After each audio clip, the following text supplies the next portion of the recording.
Hello, my wonderful, beautiful friends. Guys, welcome back to r/MaliciousCompliance, where people actually get what they ask for. Guys, I hope you're having a great day today as usual, and thanks for popping by. I hope you enjoy the stories today, and do hit that subscribe button if you haven't already. So, this happened when I was 16 years old and just got my driver's license. My parents had me run to the store to pick up some groceries. On the way back home, I decided to stop by my friend's house for maybe 5 minutes to show him that I got my license and was out driving alone. It was a really fun moment in the life of a 16-year-old. Anyways, so I took a bit longer than my stepmom anticipated, and I told her why, and she freaked out and said, "We did not give you permission to drive to Bill's house. We told you to go to the store, and that's all."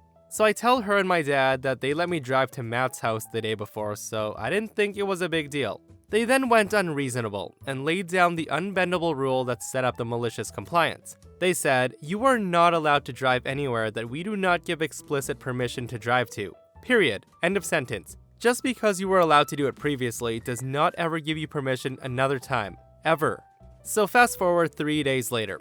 My 13-year-old stepsister has been a jerk to me all day, and I'm sick of it. She goes quiet for about 30 minutes, and then comes out all sticky sweet and says, "Hey Brian, it's time to take me to ballet." Now, I've taken her to ballet 3 days a week since I got my license. It's basically one of my chores. But I see my opportunity to say, screw you, to all 3 of them at once. "Sorry, Tina, I'm not allowed to take you to ballet. Mom and Dad specifically did not tell me to take you, and I don't want to get in trouble." My stepsister then proceeds to scream, cry, beg, and threaten me. She calls her mom and leaves a message. She then calls my dad and leaves a message. Now at this point, I'm not sure that I'm brave enough to hang on to the bitter end and actually go through with it. I'm shaking, but I do know that I've got them dead to rights. No call back from the parents, and the clock goes past the start of her class. So stepmom comes home and Tina runs to meet her, and she says, "Tina, what are you doing here? You're supposed to be at ballet." I then hear Tina tell her rendition of the story, leaving out how miserable she'd been, and they go back and forth. So stepmom then comes pounding down the hall and yells, "You just wait till your father gets home." Now I had to stifle a laugh because I've never really believed that people actually said that. So an hour later, Dad comes home and the 2 of them go running out to meet him and tell him how horrible I was. I wait in my room for the hammer to fall. About 10 minutes later, my dad calls down the hall and says, "Brian, would you please come down here and talk to us?" I go and see them, and Dad says, "Well, Brian, you did it." I ask, "What do you mean, Dad?" "You got us all. There's absolutely nothing we can do about it." "Okay, so let's make this reasonable for everyone." And they did. They agreed that they were way over the top, and they recognized that Tina isn't always very nice to me, and they spoke to her about that. I was allowed to have my freedom if I was driving somewhere since I had good grades and had never been in trouble. I walked down the hall back to my room with the world's biggest grin on my face. You know what, at least they both recognized that they were a little bit over the top, and now they have a story to tell. It might have been a proud moment for Dad when he realized his son had him beat. Guys, I know I would have definitely had a good laugh about that. Okay, so this all happened in the last few weeks. For reference, I'm a battalion level officer in the Army Reserve. While I was getting my master's, I took an overnight gig doing unimportant things. Mostly all my coworkers are 19 to 22-year-olds in college or just out of high school. The pay was good, and I could focus on my studies all night. I graduated with my master's in 2018, but the job market for my field in my area was hard for a while. I had a good relationship with the owner of my company, and the pay was really good. Plus, the Army has me working in my field, so I just decided to stay. So fast forward to about 6 months ago. I've been here for 4 years now, and every manager or supervisor has nothing but praise for me, and I've made 0 mistakes that cost the company any money or time. The new boss was a good guy. He was flexible. Now he starts off very fair with scheduling, but over time, personal issues or something get in his head. I suspect he doesn't like struggling to schedule around my military duties, but who knows? He starts name-calling, being condescending, or ranting and raving at me for very unclear reasons every time he sees me. He wants things cleaned up, but is never able to quite articulate what that means, and my attempts never satisfy him. So one time, he ranted at me for sweeping wrong. Another time, for calling him when nobody showed up to relieve me for an hour past my shift. And the guys on schedule said that they were told that they didn't need to come in. So when he does manage to give a specific instruction, He'll show up the next day and rant and rave and yell that I didn't do it before he told me.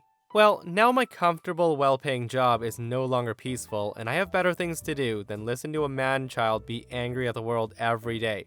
So I hop on Indeed and apply for a couple of jobs in my field. By now, I have the master's and 6 years experience doing it in the army, so I land some interviews and within a few weeks get an offer for double my salary. Soon after, as I'm still working on the boarding process for the new company, he becomes enraged that a garbage can is dirty. I kid you not, a garbage can is dirty. So I listen to him rant and name call and all that fun stuff, and the next day, I roll my eyes and wash the garbage can. He responds by yelling at me some more because I didn't wash it before being told to do so, and he called me some names and then threatened to fire me. So I shrugged and wrote up my 2-week notice and handed it to him the next day.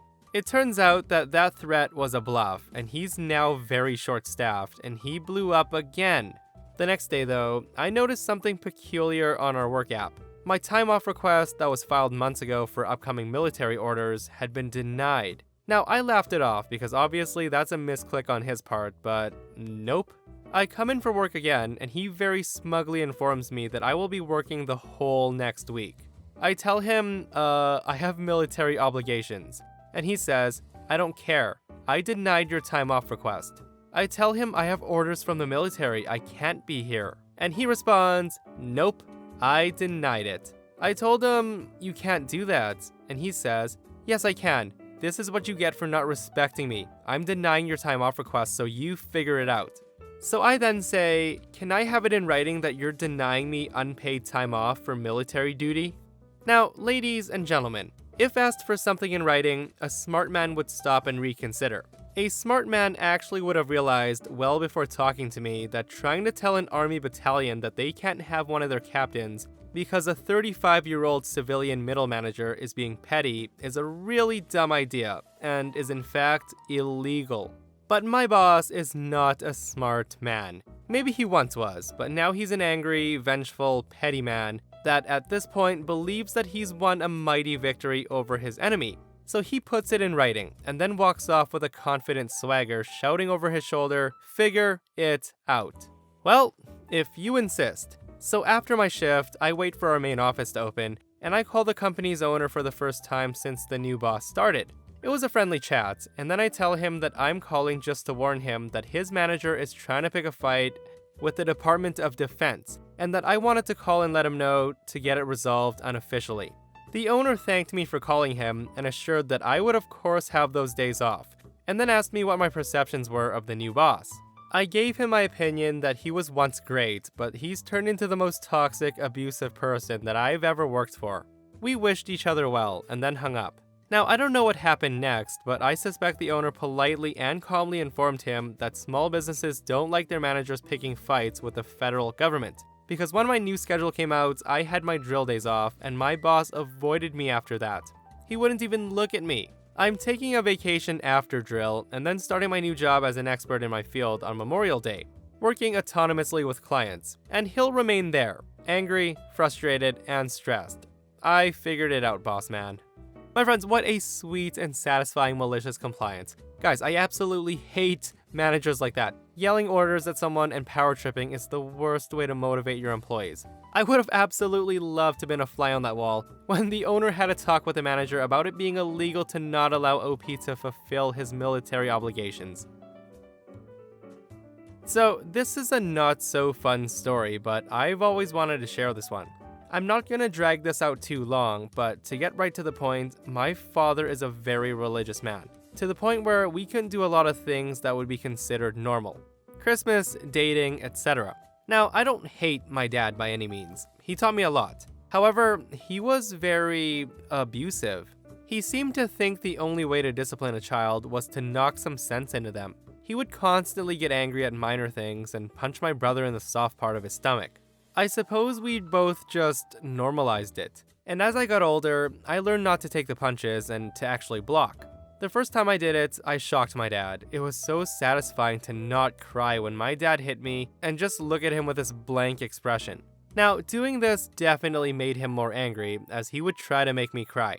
I feel like it gave him some sick satisfaction. Now, you'd think that all of this would make me hate him, but nope. My idiotic self just didn't seem to register how bad this was. I just tried to justify it as him teaching me a lesson, but eventually the last straw would come. So I was 16 years old at the time, and my father gave me this ultimatum: continue school or get a job and pay the majority of the bills. He wasn't working at the time, and I hated school. Our overall bill was about $1,300, and I'd have to give him $600 of my paycheck, with my brother paying the other half. I decided to just go with it and look for a job. Now, a week into my job search, my father started shouting at me, saying I was taking way too long. He ended up putting me in front of a computer and made me apply to things day and night. I ended up going to bed at 6 a.m. the next morning. I got so desperate that I applied for a job at McDonald's, and within a day, I got the job. Unfortunately, it was one of the worst experiences of my life. Anyways, a year into working, a new girl joined the team, and as cliche as it sounds, I fell for her instantly. I went out of my comfort zone and just decided to flirt with her. Within a day or two, we were dating, and it was amazing. Now obviously I couldn't tell my dad about this, so we hid it for another year as we dated. Within that time, we ended up having sex, and sex before marriage would be a big no-no. My father later found out. Now, this part is very invasive. He had connected to my WhatsApp messages and was reading them on his laptop while I slept. I believe he opened my phone while I slept, using my thumb recognition. I was chewed out the next morning and told to break up with her, which I didn't, because she was a whore and didn't really love me. He then told me to get out of the house and to never come back. Now, I will give some context for this. My dad loves to use this line when we're in trouble. He'll make us go outside of our flats, and then a minute later, he'll call us back inside. He had never really gotten to that point with me, but my brother experienced it all the time. I'd always told him that if our father ever did that to me, I'd just leave. So as you can imagine, I left. I walked for hours while my dad was blowing up my phone to come home.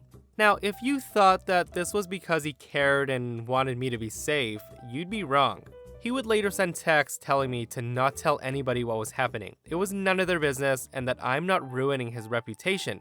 I wasn't planning on telling people anyway, but the fact that he says that shows that he only cares for other people's opinions. Now, because I had left so quickly, I didn't have time to grab anything. I had a phone and the clothes on my back. I had to call my girlfriend for moral support, and after talking, she straight away booked a hotel. I was so thankful. And lucky for me, I was getting paid the next day, so I'd be able to get my money and hopefully rent a place. To this day, I haven't spoken a word to my father, and I completely blocked him. And while I struggle to pay rent every month, it's still way better than my situation prior. Now, the story does have a happy ending. Now, remember when I wasn't able to get my stuff? Well, my father had gone on a holiday, as one of my friends had tipped me to this. So my girlfriend and I went back to the house and I broke in. Now, my dad never locked his door, so if you just swiped a card through the door with enough pressure, you could eventually make it turn and get in. I was actually struggling to do this until the neighbor came by and he actually did it for me. He was such a good guy. I know he assumed that we were locked out, but he really saved my life more than he knows. I took everything I wanted, including the stuff like the TV, since it was my money that paid for all of that. I can only imagine how shocked my dad was when he came home and found all of my stuff gone. He was probably gonna sell it to cover the rent. Guys, what a terrible situation to be in. And what a father, making his 2 kids quit school so they can pay the rent. No wonder the dad tried so desperately to get OP to come back. Why go to work when your kids are covering the bills for you? OP is so much better off without him, and it sounds to me like he's found his ride or die. And just scrolling through the comments, OP says he'll never ever let her go. I work for a water company doing repairs on burst water mains. I'm mostly on call as we deal with a lot of emergencies. This particular job happened about 8 years ago. So we get a call out that a major pipe feeding a large housing estate had burst and needed repairs ASAP. So we head to the yard at about 11 p.m. to get to work. We arrive on site, set up barriers to redirect traffic, put up lights, and then get to work. So just as I started the jackhammer going, Mr. Sleepyhead comes stomping down the street in his slippers and dressing gown, looking rather perplexed. I took off my hearing protection to see what he wanted. He then proceeded to tell me that I can shut that thing off and come back when it's daytime. I explained that this was an emergency, and we couldn't have 600 properties get up and have no water in the morning, so it has to be completed now. I also told him that our work was fully understood by the council and the police. We then get the usual, "Do you know who I am?" and and I can have you fired, etc, etc, and he starts turning off the air supply, so I can't use the jackhammer, which was ever so slightly annoying. He then stated that he knew the police chief inspector, and he would have me arrested if I carry on.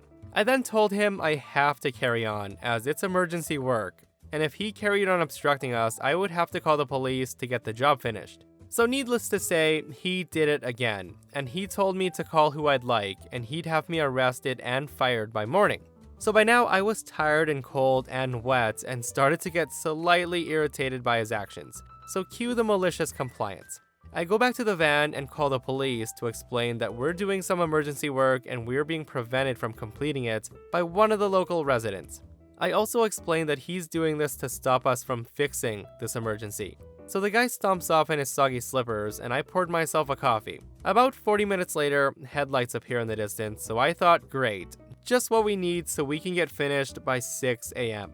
Mr. Sergeant and Mr. Constable arrive, and I proceeded to explain that the water main had burst, and we needed to get the supply restored by 6 a.m. to save between 1,500 to 2,000 people of having no water in the morning. The officers then realized the job needed to be done, and toddles off for a word with Mr. Sleepyhead. Before long, we can hear the shouting from down the street. It then goes quiet, and the officer comes back to us to explain that that guy was a sandwich short of a picnic, and that they're gonna have to hang around just in case that guy comes back and starts playing stupid games. So we fire up the compressor and start to jackhammer again. A few minutes later, the machine driver toots his horn to get my attention. Mr. Sleepyhead had come back down the road carrying a piece of lumber, and was in the process of getting arrested for disturbing the piece. Now I honestly laughed so hard that I nearly pissed myself. Who in their right mind is that stupid when the police are around? So just in case anyone's interested, we were back on by 5:30 a.m. and had a coffee with Mr. Sleepyhead's neighbor, who was highly amused because he had seen the whole incident out of his window, and his only disappointment was that his surveillance cameras didn't pick up the video and he only had the audio to share with his friends. I absolutely love it when people threaten to call the police when they have no leg to stand on. I also love how OP described the crazy dude as one sandwich short of a picnic. I'll have to add that to my list of euphemisms, alongside one fry short of a Happy Meal. Like, I'm learning so much reading these stories, honestly. And that, my friends, brings us to another end of our /malicious_compliance. Guys, I hope you enjoyed the stories today as much as I did. And if you missed yesterday's episode on the channel, an entitled grandma kidnaps her 2-year-old grandson and then gets mad when the dad calls 911. It's such a wild story, so check it out if you haven't, and I'll see you guys in the next one. I love you.